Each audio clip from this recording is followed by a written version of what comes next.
Hey everyone, welcome to the Mighty Books Podcast, where we sit down and chat with mighty authors about their books, message, writing successes, struggles, and other relevant authorship topics. I'm your host, Ryan M. Oliver, author of the Beasts of Men and Gods series. Now let's get started on today's chat. This episode's featured author on the Mighty Books Podcast is Jenny Foster. Jenny keeps a little dime store notebook in which she wrote her first story at the age of 9. Inspired and encouraged by her beloved grandmother, who was also a writer, her appetite for writing has been attached to her persona like a playful shadow throughout her life. Her career in human resources and corporate employee benefits left her heart wrung out without the living water of words until she dusted off the poetry from her past and also co-authored a technical textbook. Jenny spent a lifetime in the Pacific Northwest and now lives in Houston, Texas with her husband and certifiably crazy French bulldog pug. Welcome, everyone. We are here today with Jenny Foster. Jenny, how are you doing this morning? Doing great, Ryan. Fabulous. So we're here to talk to you about your book. So first off, what is the title of your book? It's called Natty's Pond, Finding Hope and Forgiveness After a Medically Advised Abortion. So can you go into what your book is about? Sure. The book is a memoir. So, it's a first person true story account. And it's the story of my second pregnancy of a very wanted baby in the context of marriage, where we received very devastating prenatal prognosis. And for our son, we learned it was a little boy. And I really felt it was important to tell the story in a very honest and raw and real way. This is the first book, to my knowledge, that talks about abortion within the context of marriage and a wanted pregnancy where it was medically advised. And my hope is that, it will get more women and families coming forward to talk about this, because there's over 120,000 families in the U.S. every year that face a negative prenatal diagnosis. And to this point, they really haven't had much of a voice. So, yeah. Well, thank you for that. And in your book, I'm about 2/3 of the way finished with your book, which is, it's very well written, I will say right now. I found myself, it's hard to actually pull away from it because of just how well it flowed, and then how it just kind of grabs you and travels you with you from your past all the way up to current your current days here. So obviously what inspired you was your past dealings with this incredible scenario. What do you hope others will learn from this book? Well, I think it's really important to understand that no one's story is alike. And it's hard for us to know what we would do in this type of situation, unless we walked it out ourselves. So the most important thing I want people to take away from the book is love and compassion. I am a Christian, but this book is absolutely not a message of condemnation. Once someone has an abortion in their past, it's in the past. And so my focus is on helping people realize there are things you can do to achieve total freedom and healing. For me, that's with my faith. For other people, I provide so many resources in the book that, are universal. Well, thank you for that. Let's see. So your family, do they support your career as a writer? Oh, absolutely. I'm very blessed to have a husband who understands if I just disappear to go write. I always say creatives have to create, right? And so if we don't get that time, I get very, very cranky. So he's learned, and it's cheaper than counseling to let her go write. I will agree with you on that one. It takes time too. You'd be surprised. Those who don't write will be surprised at how much time and effort, energy, and I mean just emotional energy it can take to just write a single page, or sometimes even a sentence. Yeah. And you've written a lot of books, Ryan. Yeah. What's that? You've written a lot of books. I've written 2 so far. Okay. I thought there were more. I'm sorry about that. Oh, that's okay. There will be more. Yay. It's going to be a long time. It's a journey. Yeah. It is such a journey. And so with that, what you got, any writing quirks that you kind of go through? I would say I really just have one. I need to write in complete silence. I have no trouble admitting I'm kind of off the rails with ADHD. And so if I hear like a gnat land on the window outside, or my husband started the dishwasher in another room, I just keep losing focus. And that's one of the things that took a little longer for me with this process, was finding a system that actually worked with my overactive brain. So I like to write in silence, no music. Ideally, I go somewhere. If my husband can't leave, I take off. So quiet. Yeah. Yeah, that's I found that to be true for me as well. I found like having some classical music in the background sometimes helps, sometimes some different varying Hmm. types of non-vocal Yes. music will definitely. But yeah, just sometimes just that saying of just silence is the only way you can kind of process the gummed up thoughts in your brain and try to put it out in some kind of logical progression on the paper. Absolutely. Yeah, that is something that I level with you there. I can definitely sympathize. A lot of people I think can too. Yeah. I don't know. I don't Yeah. know how some people can have a TV on, have music No, going. I don't. No way. No way. I invested in those, the Bluetooth headphones that are noise canceling just last Christmas. And I don't even listen to music in them. I just turn on that kind of noise canceling white noise feature and walk around with the headphones on. It's kind of a nonverbal signal to my husband. Oh, leave her be.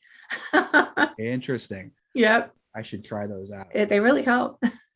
I would love to do that. It's hard for us with we got two young boys, and so having Yeah. to try to write and concentrate with two kiddos around, it's No. it's it's mostly impossible unless they're, I don't know, comatose. Usually it's a late night, write for me. But Yeah. do you write any particular time of day or just kind of spontaneous? I'm definitely a night owl. Yeah. One of the books I'm hoping to write in the future is basically a devotion for night owls. It's called Breakfast for Night Owls, Devotions for the Insomniac. And so I'm up late at night. I like it when the house is quiet and, even the dog is snoring in the other room. And it's just, a lot of people do their quiet time with the Lord in the morning. I hang out with them a lot more in the wee hours. Hmm. Yeah. I agree with you there. I'm definitely that way as well. If my job wasn't so early in the morning, I would probably doing much more late nights. I'd Yeah. much prefer the quiet late night. I totally agree with you there. Well, it sounds like there's going to be more than uh, just Natty's Pond. There's going to be more books coming. Any ETA on when those are going to be, or is that just kind of a future hope there? It's definitely a future hope. I thought I would write Natty's Pond, and that would pretty much be the end of the story. I did it to be obedient to the Lord. He basically told me, write the story. And I did. And I also wrote it, of course, to help other people. Mhm. But it's become kind of a thing. It just published in November, and I've been so humbled and surprised to have quite a few radio interviews and online women's summits. And it just keeps coming. And then two local churches out here, we just moved to Texas last year. One of them actually has an abortion healing ministry, and they've asked me to come partner and consider joining leadership. And then I'm also hoping to get an abortion healing ministry started at our home church here. So, I don't know, but I'm just following what the Lord is doing, and it's kind of moving into ministry work.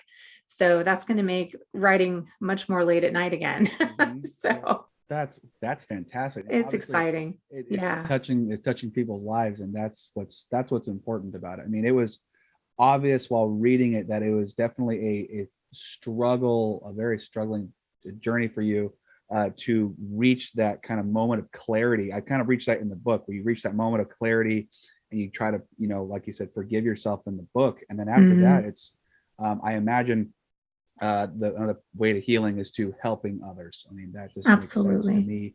Yeah. Makes sense to millions of people out there too. And so that is fantastic. That it's a vessel for you to help other people in your community. Yeah. And beyond, I've been really honored to meet. Um, I know it's over 100 people, women, and organizations that are not only pro-life, but that isn't my plan. I'm not going to be out there holding up signs or anything like that. Did I change my position on abortion because of what I went through? Yeah, I have. But I'm more focused about leading with love and compassion and helping the people who are in the doldrums and stuck in shame and silence. and secrecy, even about their abortion. And I find that that's even more intense within the faith community. So I really want to see more and more churches be able to help people inside and outside of the church, just have a place where people can go and have a curriculum to lead them to letting, putting this down and forgiving themselves. Yeah. Yeah. Well, so something from the book that stuck with me was your metaphor usage of basically a scab or a wound. And it made a lot of sense. It made a lot of sense, period. Basically, the emotion of going through something like this left an indelible mark on you emotionally, and just like it would physically, outwardly on the skin, leaving it in the dark and quiet and secret, and not letting it shine, getting some breathing room, actually lets it fester and get infected, and over the time actually makes things worse. Yes, So absolutely. it was a wonderful connection there to go, not just that it doesn't just work that way for physical, but it works that way for your emotional health as well.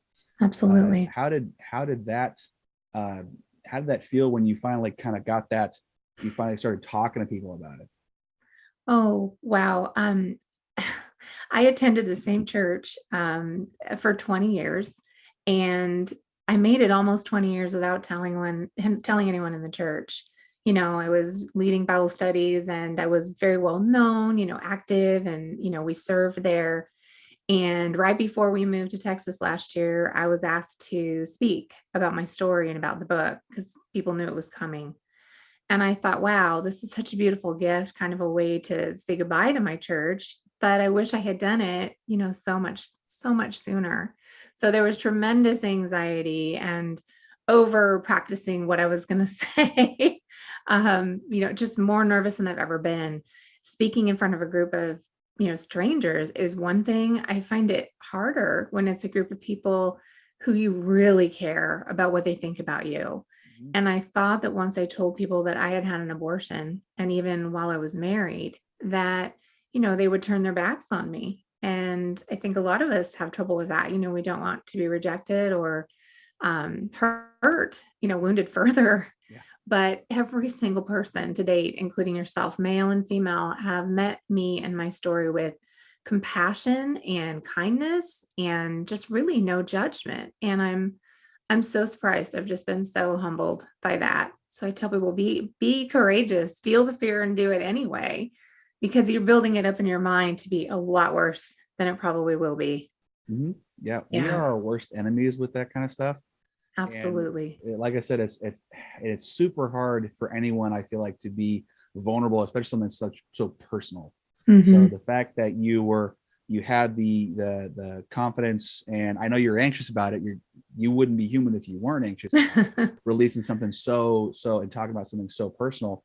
Yeah. So that's fabulous that you not only were able to talk to one person or two people about it outside of your family, but actually able to write it down and then publish it and be open about it in a church or to the public is. The public, yeah, it's on Amazon, so there's no hiding anymore, right? No, there's no hiding it. There's no hiding it. I even felt some anxiety with publishing a fiction. It's nothing. I mean, it's a part of me, in a way, but Yeah. this is definitely a more it's a memoir. It's a memoir. Yeah. It's stated. So definitely feeling there is some anxiety just with releasing something that I had worked on for so long. It's like, well, Yeah. what if it's not any good? What if no one actually appreciates the time and effort? And then again, what if no one's sympathetic with your story? It's like that's always that devil on your shoulder, back of your head thing, always talking Yeah. at you, and it's good that you just kind of put him in a closet or something, and then or Just did silence it. that voice and keep on moving. Yeah, it doesn't help anybody. It doesn't bless anybody. Fiction is one of my favorite genres, of course, to read. So I'm looking forward to reading your books. It's been a little whirlwind with this move, but books take us away to somewhere else, to a different reality. And it's good for our bodies and our minds and our souls to enter into a different story and take a break from our own, so. I totally agree, and that's Mhm. something I found lately as I'm getting further into my 30s. I'm finding I'm liking more. I'm reading more nonfiction now for whatever Wow, reason, good just for you. the mind shift. I've read fiction since I was a kid, and now reading. I mean, I would probably never have picked up a book like this unless we were having a conversation. And I gotta say, even if you haven't, if you wouldn't read something like this, and not normally, you wouldn't go to the store and look for this particularly, I'd say grab it anyway and take a read at it, take a stab at it, read it, because it's very powerful, especially from a guy's perspective. Hmm. I can't.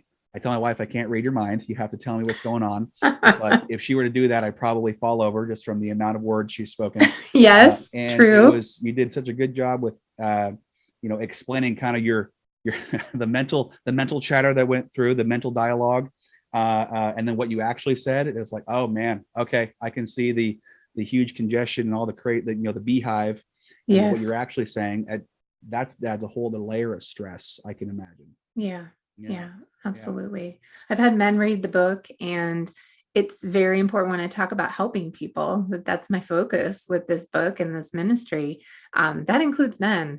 Men are very forgotten in the abortion issue. And I'm so proud to know organizations that are now focused specifically on helping men. And that can be boyfriends, when they were in college and young, who, were involved in, the girlfriend or whatever having an abortion. And men carry those wounds around, and oftentimes they don't know that that could have been the source of underlying anxiety or depression or self-medicating or other things, and peel back the layers of the onion and realize, I really was changed Yeah. by my girlfriend making that decision. A lot of times men aren't even involved, in the decision. Exactly. With women having the babies, obviously you Hmm. are growing the child. It is very personal. Hmm. You feel your body change. You feel the baby moving. Men, not we can't because we just Right. anatomically, it's just not, we don't do that. Right. But yeah, especially as I think it's definitely a different perspective. If I would have read this before I had kids, it would have been, I would have thought one way, maybe not as powerful. As a father now, it Hmm. definitely hit home a lot harder, Yeah, than I think if I read it when I was younger.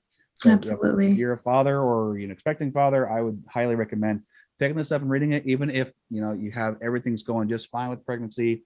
Read it anyway, because at least anything you get a little insight into the female mind, and it's well, like I said, it's well written. It's not just obsessive chatter. It is very defined chat, a very defined talk, and it could open up to good conversation with your partner. So Oh, thank you. yeah, Thank you for that, Ryan. absolutely.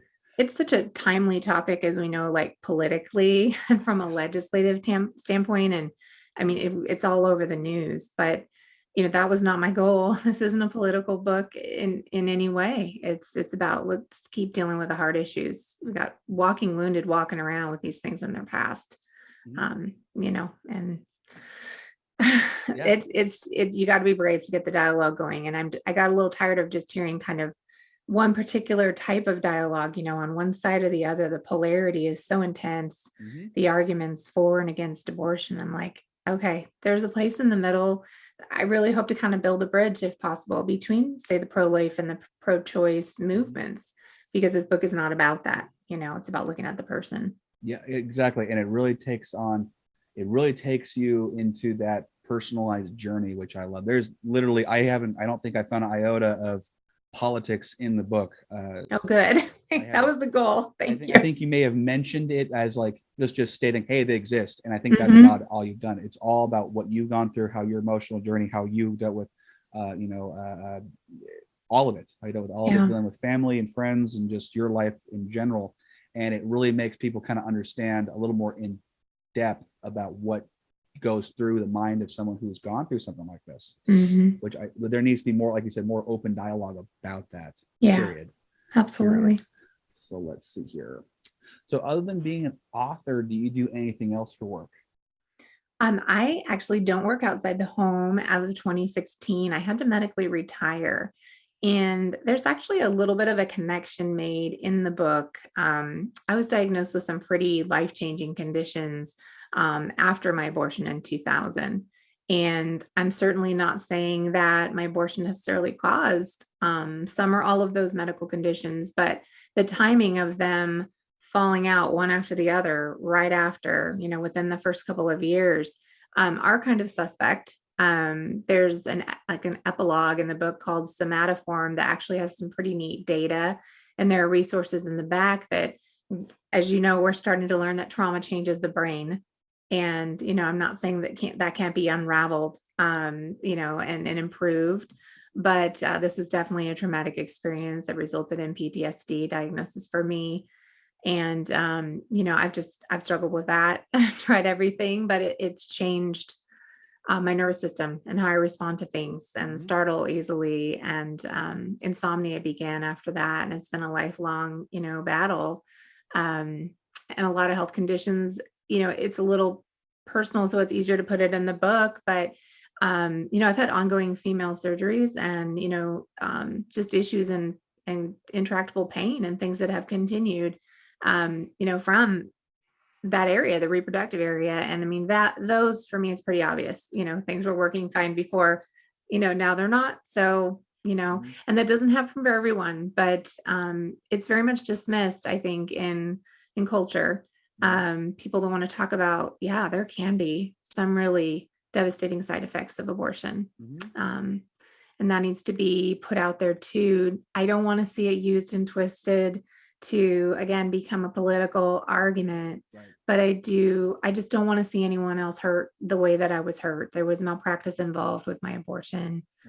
You probably have read that in the book at this point, that, we had to go through this surgery twice instead of once. And that was kind of the nail in the coffin for me. Very strong woman, but having to go through it twice, especially with a child I was feeling move, a little boy I wanted, he had a name, Nathaniel, and we call him Natty, and hence the name of the book. But nobody should have to go through that. I just don't want anybody to have to go through that. If I could help.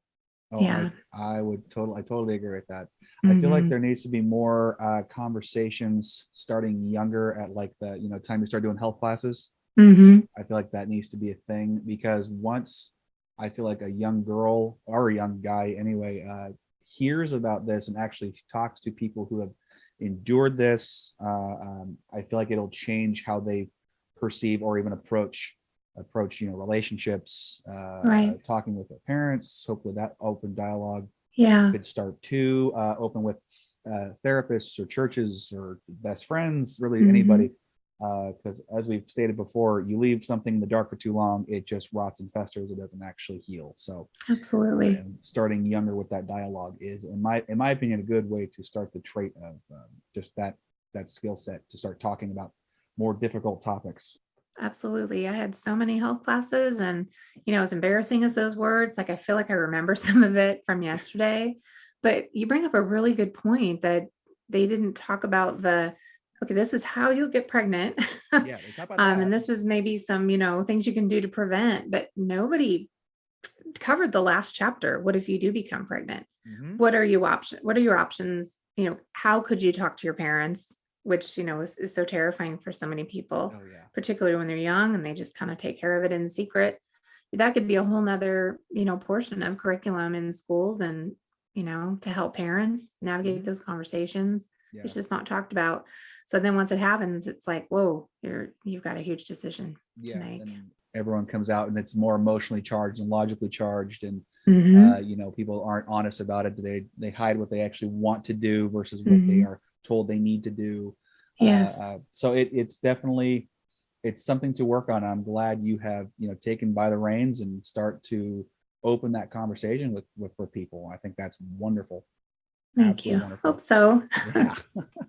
So since being home, do you have like the schedule you keep to for writing when you're writing Natty's Pond, or is it kind of a spontaneity kind of thing? Well, one of the things I struggle with is, not working outside the home. I've tried to take as much off my husband's plate. He has a really demanding career, and so I call it admin. I could stay busy just doing the administrative stuff. And the realization I've had is I don't know how I worked like 50, 60 plus hours a week, had our two girls, kept a really clean home, was very organized, was involved in my community and my church. And now, kind of like when people say they retire, I'm busier than I've ever been. So I just don't know how. It's kind of like, wow, hats off to all of us, who run a home and have kids and also work, it's a lot. So yeah, I stay really busy. I do a lot of volunteer work too and things to the church. And I don't like to get still and idle for very long. It's not a healthy place for any of us, especially, I haven't been very candid with a lot of people. I know I shared this with you, Ryan, in writing, but I'm technically disabled. And so writing a book took me longer than I expected. I'm a pretty quick writer.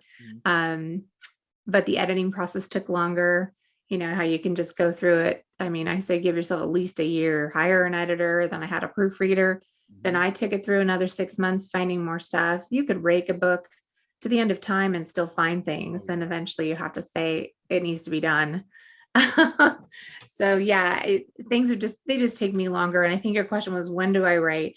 I do recommend that people who are trying to write a piece, at least spend 2 to 3 evenings or whenever you're available a week and to block it out in your calendar. As we all know, you've got to schedule time for yourself, no matter how busy you are. I don't care if it's a 15-minute block, but then you've got to honor it. It's so easy to see, writing in your calendar or me time or whatever you want to call it and say, yeah, well, the toilet broke and I've got to go to Home Depot and, the kids are screaming, to cancel an appointment with yourself.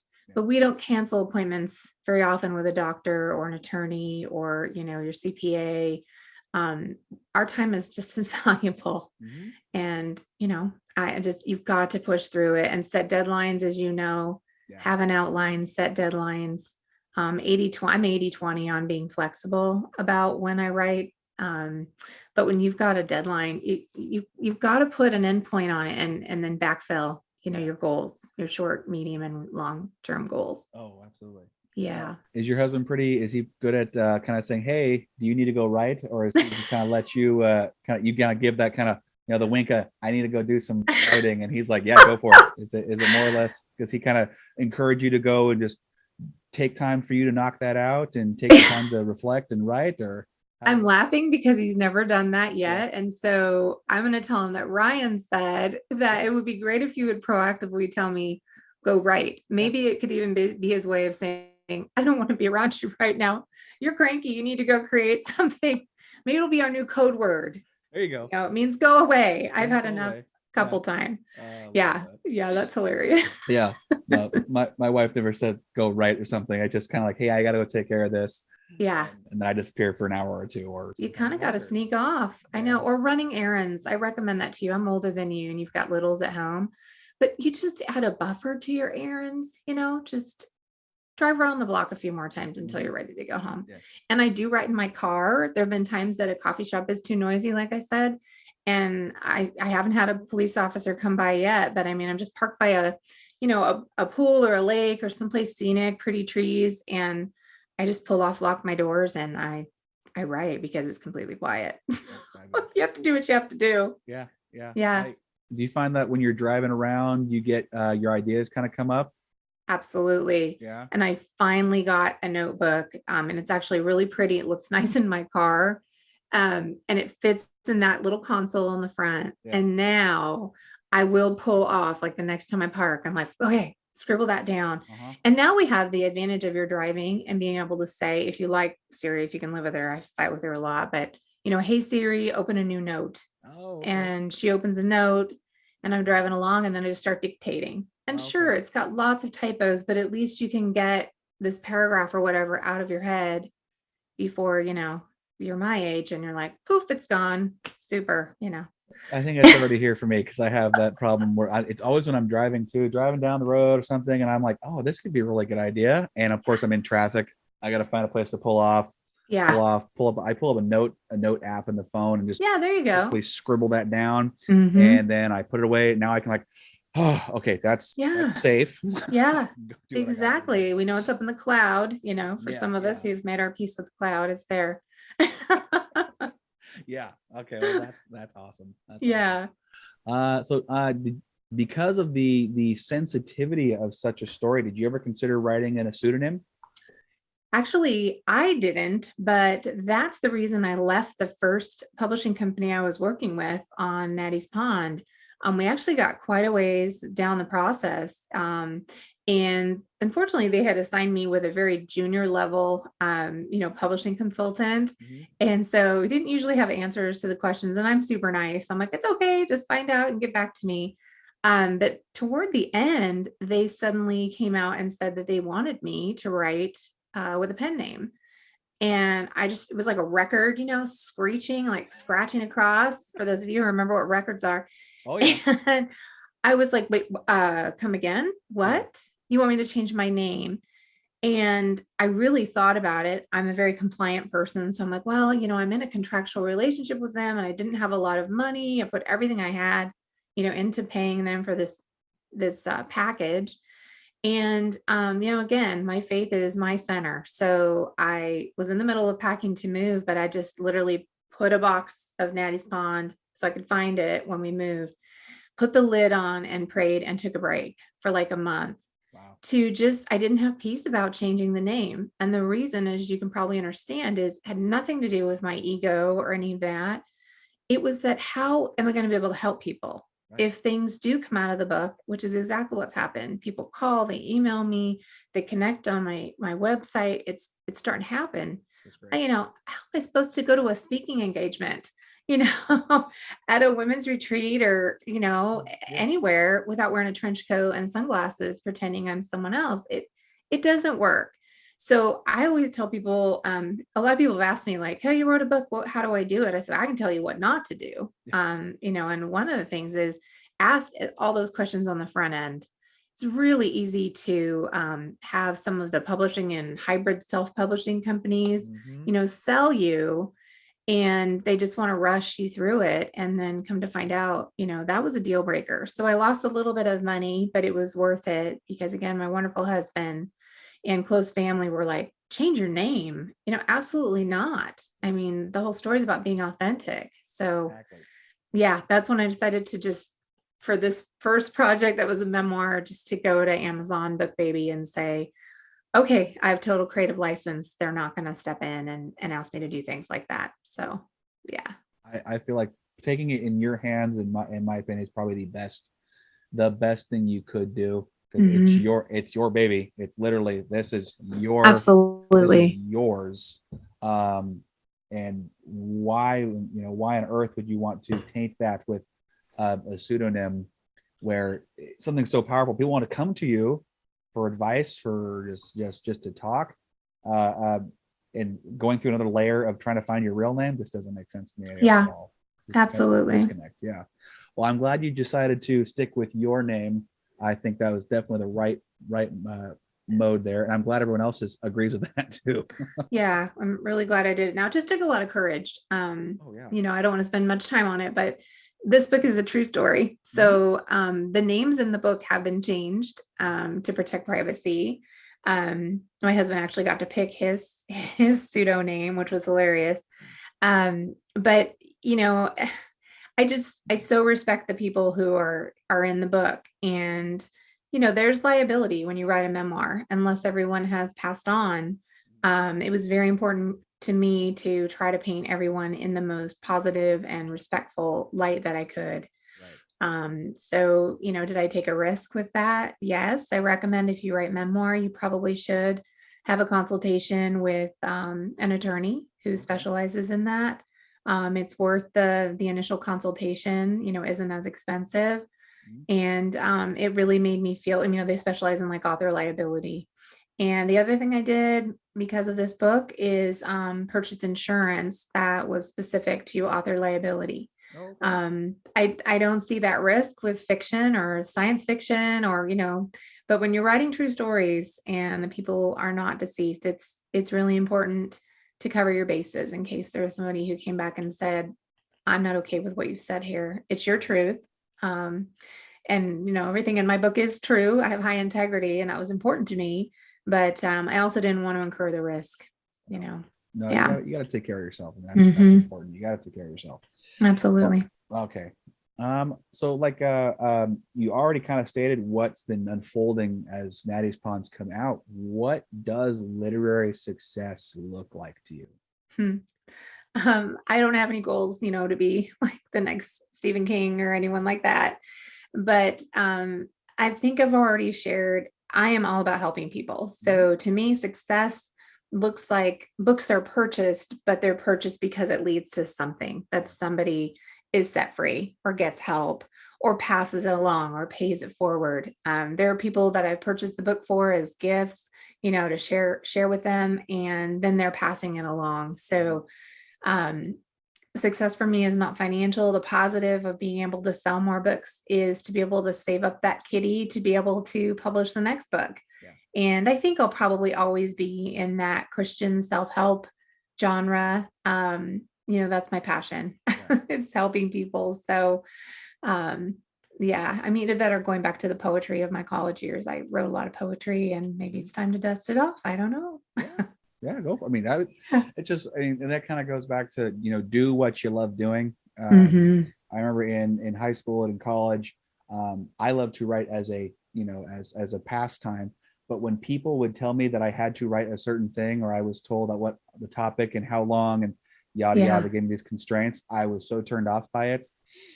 And you could tell in the writing that, like, yeah, he's bored. You could tell it. Yeah, he's bored.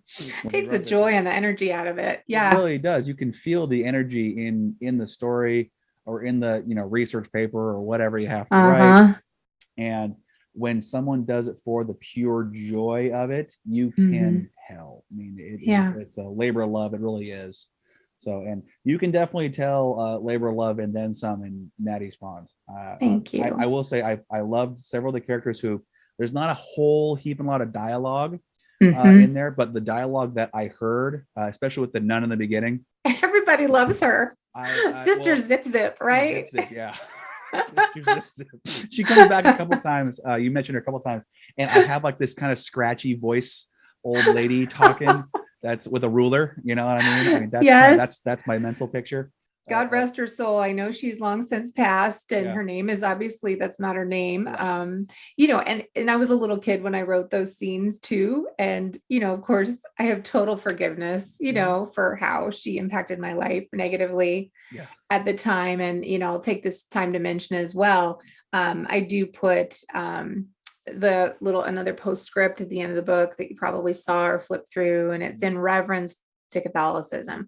So it was just really important to me, again, to make sure people understood that my memory is fallible for these things when I was 8, 9 years old. And, that there's absolutely no disrespect or lack of love for the Catholic faith. I grew up in it, and I still hold it in respect and reverence. But when you're telling a story and these things really happen to you in Catholic school, some of them are a little funny. I just didn't want anybody to be hurt. And so I've had many early readers who are Catholic by design, and they were like, no, I loved it. Keep Sister Zip Zip in. So far it's been okay. Well, I mean, I love that you put, everything, regardless of funny or not, or sad or happy, it's all in there. And I'm one that I like facts. I like to know exactly what happened. I don't need embellishments. Just give me the exact. And so it's wonderful to find a story that is true, that is, you took such integrity in trying to keep all the facts that you can true to the story. And I had journaled a lot. You could probably tell some of those are from journal entries. And, this is 20 years ago. I started writing the book 18 years after losing my son. And it was very important to dig out all those old journals and to not go with just what I remembered, because we know our memory can change over time. I was able to flip back to the writings in those early years and be like, no, really, that is exactly, you're remembering exactly as it happened. And it's just, I want it to be have integrity and be truly what exactly happened. And a lot of that I remember like it happened yesterday, because that's what happens with trauma. When it's laid down in our memory. It's kind of in 3D, psychedelic Technicolor, and it sticks with us. I wish all the positive stuff would stick as well, right? No. Well, I've done a little reading on how the brain works, and when it's high emotion, high stress, high emotion, good and high emotion, highs and lows, it sticks with that, animal brain. Yes. I think the amygdala of your brain, and the animal hindbrain. The lizard brain. I've also heard it referred to. And that sticks with memory. I believe that's actually right direct memory. I'm not a doctor. I don't know. That's okay. You're doing fine. Oh, that's good. I'm glad. Yeah, it sounds like you've actually got a little bit of at least done a lot of reading on medical. Yeah, I did as much research as I could, but yeah, I grew up with a mom who was a medical social worker, so I had this crazy medical vocabulary as a kid. Oh, well, that's fabulous. Yeah, yeah.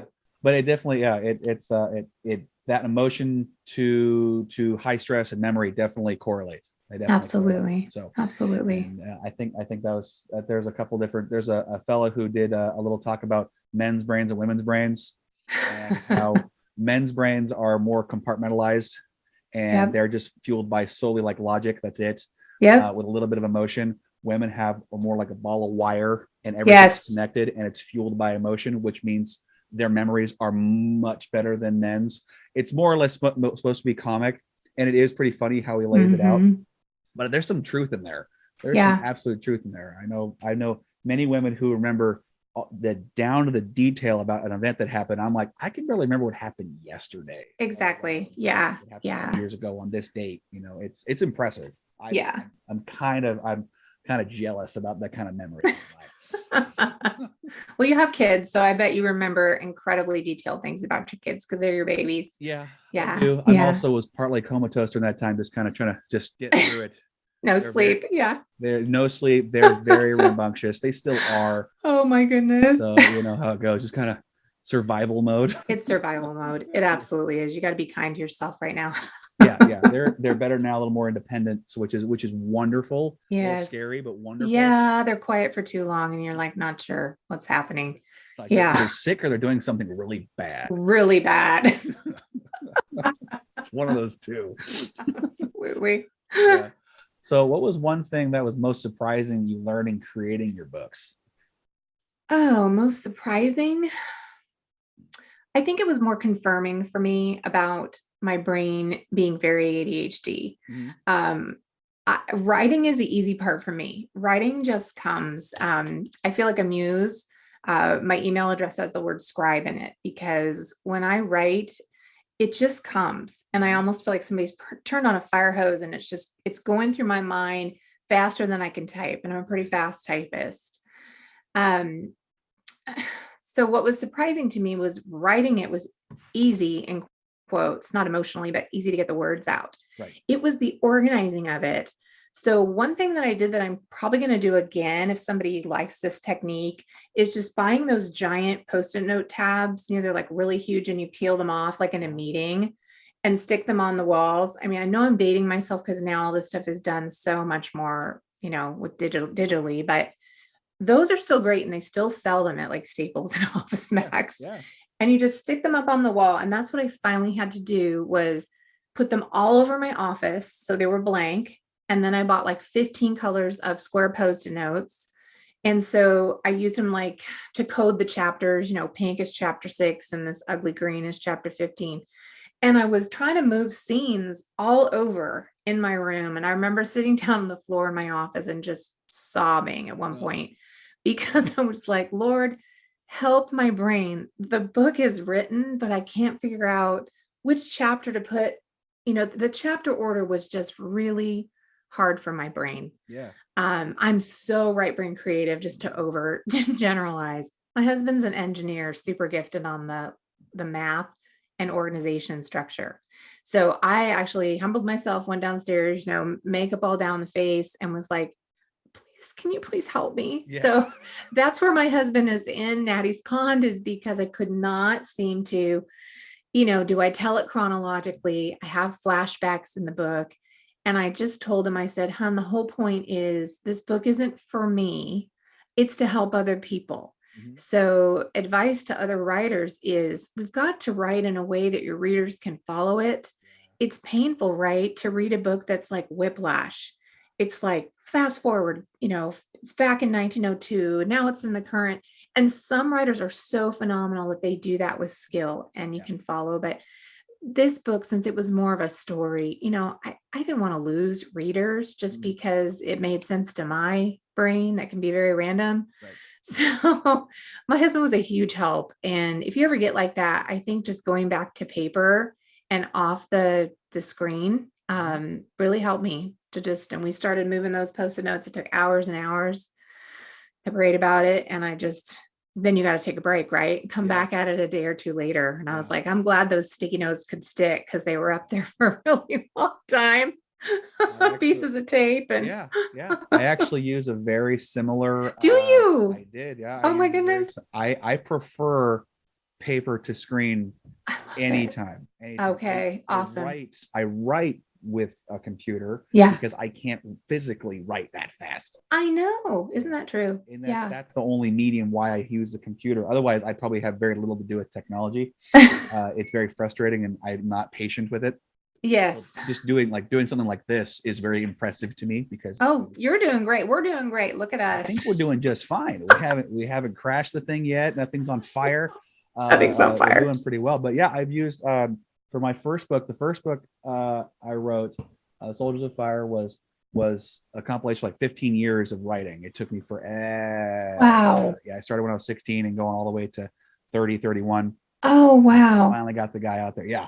So I had really bad writing in the very beginning, and it got much better at the end. So that was bonus. Isn't that neat to see, though, the evolution of that? Oh, Yeah. I'm like, I think I was on some kind of weird medication when I wrote this. Or you were just a teenager, right? I was just a teenager. I think Yeah. that's more or less what it was.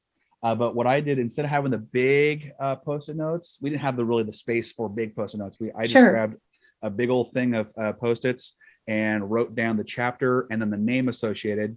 And just knowing the name, I remember who was in it and what's going on. Yeah. Separated it all in their order and then kind of layered it on top of itself in chronological order. And it took a few days. Yeah. It took a few days. It was a little frustrating, but when it was done, put it back together, organized it, and then reread it to see if it actually flowed nice, and it did. Yes. So, and I got concurrence from the editor and one or two beta readers, and I was like, okay, we're in good shape. Wow. But yeah. Okay, I think that's amazing because here are two random writers who, are having this conversation, and we both defaulted to post-it notes. Oh, yeah. So, technology is great, but pen and paper are not bad things. No, sometimes you just need it in front of you. To be able to touch it. Yeah. Yeah. Absolutely. Oh, I feel so much more normal finding out that you did that too. Thank you. I have like 6 or 7 just colors of post-its in my bag right now. That's always. I'm like a post-it note addict forever. Yeah. Yeah. Absolutely. Too. And that as soon as it's done with it, I get rid of it. Okay. The thought's done, and then move on to the next thing. So I know they thought the electronic post-it notes were going to take over. And I'm like, no, there's something about office supplies that they're just fun to buy. They are. You talk to a guy who's married to a teacher. Oh, you've got all the good stuff. I have a whole entire dresser full of office supplies. We use them all, so it's not like they're going to waste or anything. No, they're for teaching, being used. The kids are spoiled. They love going through there and finding art stuff. So that's great. Oh yeah, that's great. So throughout your process, writer's block. What is your take on writer's block?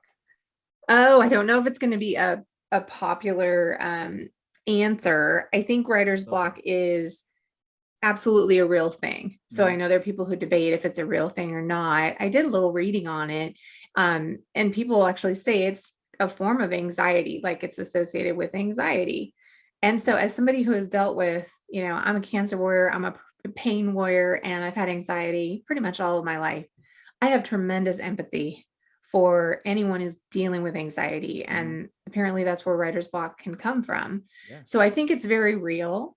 But what might not be popular is I do think that Hollywood has kind of over sensationalized it. I don't know if you would agree, but I mean, there's entire movies I've really loved about the life of an author, and they kind of lose it and go up into a cabin, in the woods and don't shower for days. And, they're juice fasting or whatever. I'm not opposed to any of those things, but some of the movies have just really made it like, oh, it can go on for years. Okay, well, maybe it's my inner grandma, but I say pull yourself up by your bootstraps, because there's a point at which you just need to start writing. Maybe you write something completely different. You decide to write poetry while you're on the trip away in the cabin. You set it all aside, you clear your mind. And again, I'm a Christian, so prayer is, deeply cleansing and renewing for me. Switch gears. You got to get out of that lane. Go for walks, exercise, do all the healthy things that we all know we need to do. the brain builds up toxins when we don't sleep. And that's something in the migraine learning I've been fascinated to learn. Those of us who don't sleep well are more prone to migraine, and it's a vicious cycle. Mm-hmm. And sleep could really help with writer's block too, I think. Supplements, vitamins, Yes. good eating. Mm-hmm. I don't recommend not showering. I don't think that helps writer's block whatsoever. So Unless your BO stank helps you fuel just helps to get all in it. I whatever, don't know. more power to you. That It's doesn't not help my me any. thing. It's not my thing. So I think it's real, but I think there's a point if you're stuck for years, Yeah, no. maybe you're not supposed to write it. Yeah. Try something new. Yeah. Yeah, I actually agree with you pretty much down to the letter. My philosophy is, regardless if you're stuck or not, you can write a whole page that says blah blah blah blah blah blah blah, Yes. which I have done before. Yeah. And then eventually I start writing actual words, Uh-huh. and then it goes away, and then it's Yeah. oh, okay, I broke that gate there. Now I can actually write again. There's that neuromotor sensory, there's a connection obviously between I don't know, I can't think of the word, but neuromuscular, like, and when we write by hand, people think that because that's a lost art, that really is good in getting all parts of the brain moving. So I love your idea of just get on there and type blah blah blah blah blah blah blah. Yep. And maybe the word cat will come out and you'll be like, oh yeah, there's something about a cat, Yeah. In literally anything. I mean, I try to write every day. It doesn't always happen because just life is busy. But even just writing notes, or I have my own self dictionary, which I find, like, I'll read a story, I'll find a cool word I like, I'll write it down, and then I'll use that later on. And so that's a great idea. I'm going to start one of those. I love that. It's super fun. If you find an author you really like, I actually just, like, in the last 2 years, started reading Stephen King. Never had read him beforehand. Yeah. And he's quite the wordsmith. Oh yeah. And I found, oh gosh, dozens and dozens of words. I'm like, I don't even know what that is, but I love it. I'm going to learn about it and catch it from context. And I wrote it down and use it. I've done it from several other authors too that I found cool words. I'm like, I like that. I'm going to use that. So yeah, just breaking your routine. I found during the whole COVID craziness, sitting at home, not being able to go out and do much, especially in Washington where it's so gray and rainy. Yeah. Sitting inside at the computer, I'm just staring at a screen. There's like no inspiration. There's no time to go breathe and go do other things. You have to break that routine. Otherwise you will find your, quote unquote writer's block. Or it's more the anxiety. It's the anxiety and reading. I mean, most times I listen to authors, like you that are being interviewed with, what's the best thing you would tell the budding writers or whatever? It's read. Number one, read voraciously, and time is a real issue. And I respect that, having been a mom and, I'm empty nest now. I do Audible. I have visual issues with the migraine stuff I've shared with you and some of my health issues. There's always a workaround. And I'm so thankful for things that have allowed disabled people and visually impaired folks to be able to enjoy things like reading that are just, I think, they're life sustaining. Reading is so important. So Audible and all the libraries now that have the free apps where you can, sign up to be on a waiting list for an audiobook. Audio learning, maybe the retention is not as high for some people, but you can do it while you're watching your kids. You can do it while you're folding laundry, put on the headphones, you're keeping an eye on them, and driving. If you have unlimited data or you just turn your cellular off, then nobody can reach you anyway. So it's kind of nice. But I do audiobooks, and that way I can get more and more of them down. And like you said, every writer's style is different. You hear beautiful combinations of words and creative, structure and vocabulary. And I think that would also really help with writer's block. But you need to be well read, and you don't have to be some major academic, always reading, War and Peace and, Melville and, Nietzsche and all this. Just read for fun too. If you're, like I said, you're not reading for fun. It was the same thing with being in high school, and same with writing because I had to write for an assignment. Same with for reading. Someone told me I had to read this book because of this. I start reading. I just didn't pick up what the author was putting down. It was a struggle. I'd rather just go and get dental work done than read the book. It takes the joy out of reading. Yeah, absolutely. Read what you like. I don't care what it is. Read what you like. I've found lately reading a multitude of genres has been eye-opening for me. Like I said, I would probably have never picked it up just on the topic. It's like, well, it doesn't apply to me. Yeah. That and several other books just in the past year that I've picked up and read wouldn't have picked up normally. I'm so glad I have, because it's just a different perspective, and we can't grow and learn as human beings if we don't listen to people's different perspectives. You might not have to Yeah. agree with everything, but listen to perspectives. I think it's the adult thing to do. Absolutely. So, Book club is another thing that is a great idea. You may not have time if you have little kids at home or other priorities to go to a monthly book club and sit there. But of course, now there's so many that are online. mhm. And so if you're super busy, you could do the audiobook, you could do your Zoom book club. But I have an in-person book club this last year. And, Awesome. I'm not picking all those books. I get to pick one out of the whole year. Yeah. And so it's opened my mind to all different writers I'd never heard of and things I certainly wouldn't pick up. I'm like, wow, this is kind of rough, but it stretched me, it was great. Yeah. So try a book club. Yeah. I love that idea too. I've heard a lot of good things about book clubs. I haven't myself gone into them yet, just because of time and energy and Yeah, doing all sorts of stuff. absolutely. But it would be kind of cool to try one, Mhm. just to get different perspectives, because someone might bring up an idea or a detail that I didn't see as impactful, and maybe it was for Right. them. It's like, oh, actually, that's a good point. Yep. So I love that. So I kind of rounds up to this question here. An early experience where you learned that language had power. Oh, I have a couple good examples of that. Hopefully I won't get tearful talking about them, but when my grandfather, who was one of my dearest friends, and my grandmother passed away within a couple of months of each other. Mhm. And, I think most of us have been through that. Yes. And so everyone in the family always would say, you're the writer in the family. Can you write the eulogy? Or, I would always write a poem at the passing of someone I love. That would just come naturally. Mhm. But reading those poems and eulogies at their services publicly, I was very young. I was still in high school. Oh my God. And, I'm just reading it in honor of my grandparents that I lost. And I look up, I've done that 3 times for 3 different grandparents. I look up and everyone is wiping their eyes. Yeah.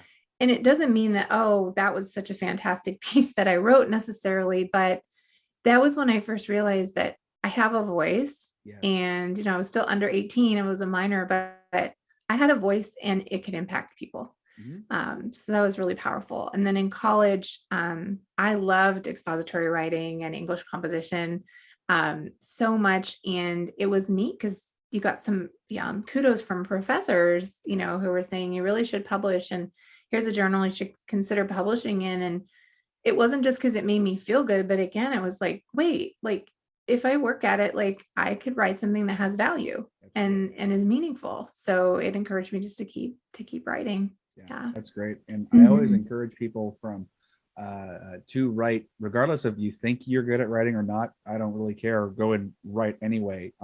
You can always expand your knowledge, your skills. Literally, what was it? I think I've heard 10,000 hours is about the time to be an Mhm. expert. 10,000 hours is a long time. Yeah. In writing for several years, but as you pointed out, reading reading a lot voraciously is a fabulous way to get better at communicating. That's all Yes. writing is communicating a point, a Yep. message, a story to people. Yep. So the better you read and write, the better you focus and learn on how to communicate, Mhm. the better communicator you will end up being. So no matter your experience level, try to just dive in and be open to feedback, and some critical or not, it's still good for you. Absolutely. It's still good for you. Let's see. We're gonna jump back into a little more emotional one here. What was the hardest scene or chapter to write? I could probably pick or choose and guess, but I'm just gonna let you answer this. Oh, that's easy to remember. Chapter 8 is called Forgotten. And that is when I've had to read back, I had to read a chapter publicly, and I read the chapter called Wounds one time. I can get through that one without crying, even though it's pretty poignant. Yeah. But when I had to read out loud chapter 8 called Forgotten, how many times have I heard this? Like I wrote it right but every single time, my voice cracks and, I'm just kind of like, oh, dabbing at my eyes. Right. is that chapter is about the time that I went back in. I'd been very, very sick for 2 months after the first surgical abortion. And, I really had to advocate for myself because my OB, who we later found out, really had some malpractice issues, was just throwing antibiotic after antibiotic. Oh, it's just a post-surgical infection. It's this, it's that. And I finally pushed for an ultrasound. So that chapter is about the day that I'm, waiting in the waiting room, having a lot of flashbacks to other things in my life, feeling like I'm waiting forever to find out what's going on. Right. And nicest doctor that particular time, had to basically tell me after doing the ultrasound, you have something called retained products of conception, and they just called it POC. And I remember how much that hurt and felt so strange. It's like, these are not products of conception. Yeah. This is my son. This is my baby. He has a name. Yeah. And after my first surgery, I did get the ashes of my son from the hospital, which is very uncommon. And I don't know who that girl was. I know her now, but I was in a pretty painful place in my life.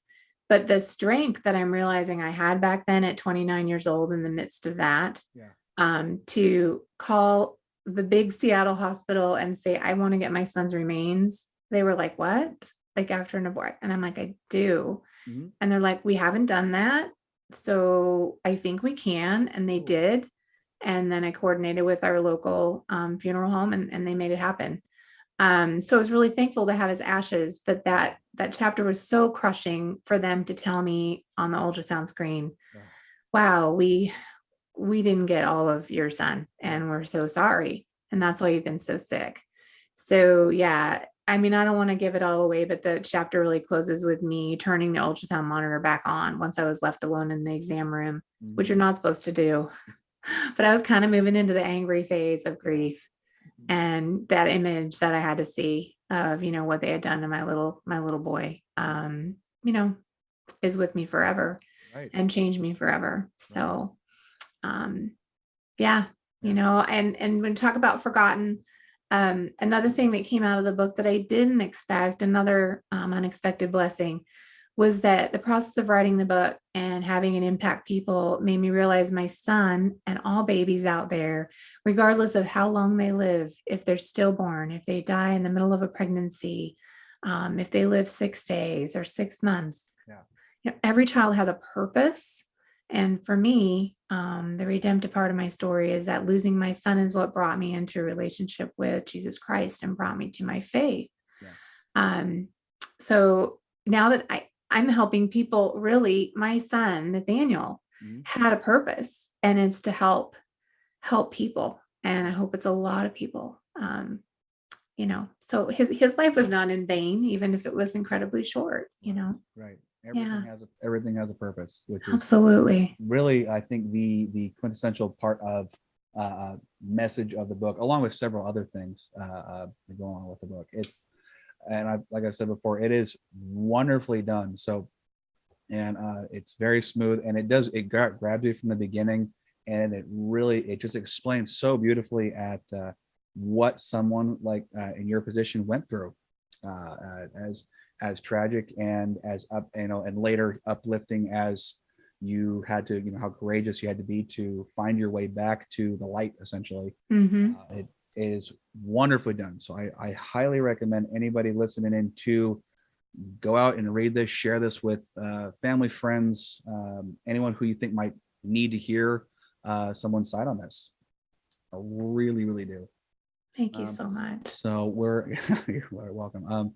We're about close to finishing. I have a couple questions I want to ask you before we wrap it up, especially on your cover. How much thought went into developing your cover? Okay, I've heard people say that figuring out the cover for your book is like a huge thing, and you can hire all these professionals who do cover design, and they do amazing work. I was really blessed that as soon as I accepted God's challenge to write this story, I knew before I even started writing the first chapter what the picture was going to go on the front of the book.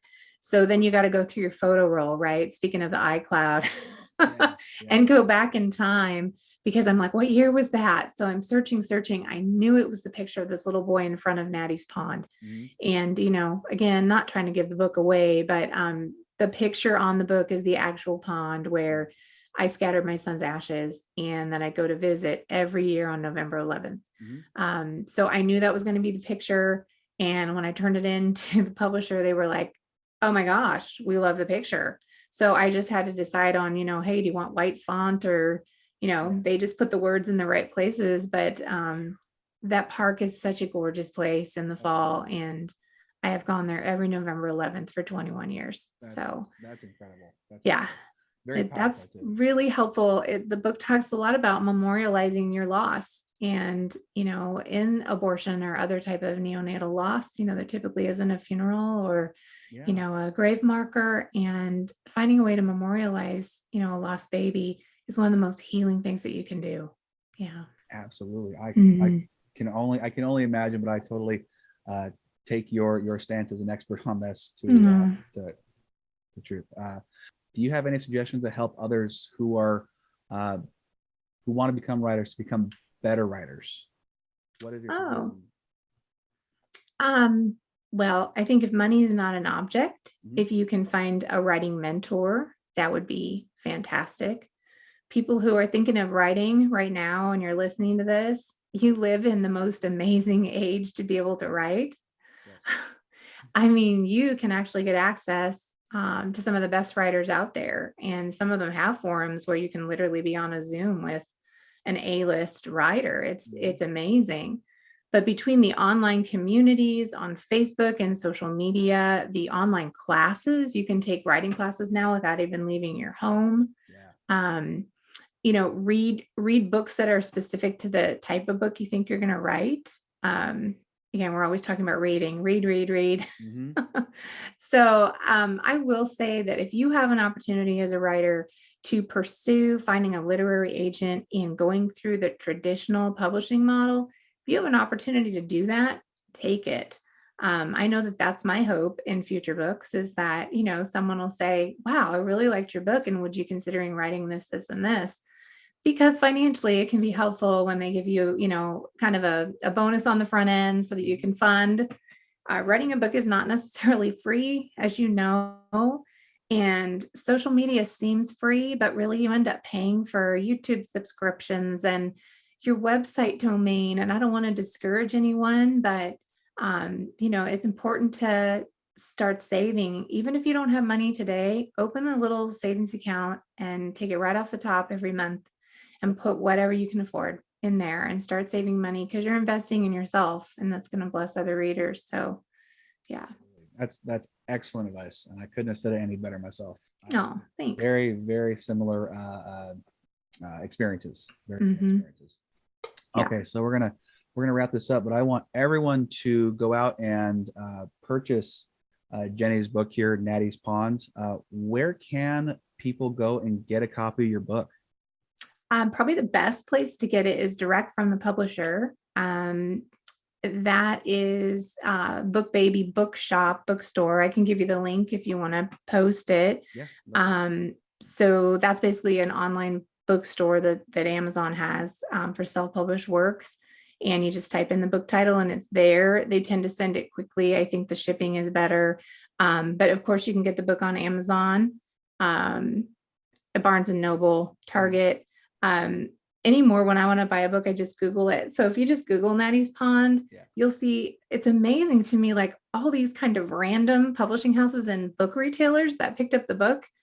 It blows my mind. And so if you prefer to support, some of like the indie, bookshops that specialize in independent authors, or I know Book Depository is a book seller that people really like. Maybe you don't want to support a particular retailer because you just don't agree with certain things they're doing. Right. Just Google it and you're going to be able to find it in about 30 different places. So, yeah. That's awesome. Excellent. So, like I said, I really hope people will go out and read, regardless of your situation. Definitely go out and pick this up, read it, give it as a gift to someone who you might think will be impacted by it. Mhm. And then I believe if people have questions and want to talk to you personally, can they do that as well? Absolutely. Reach out to me through my website.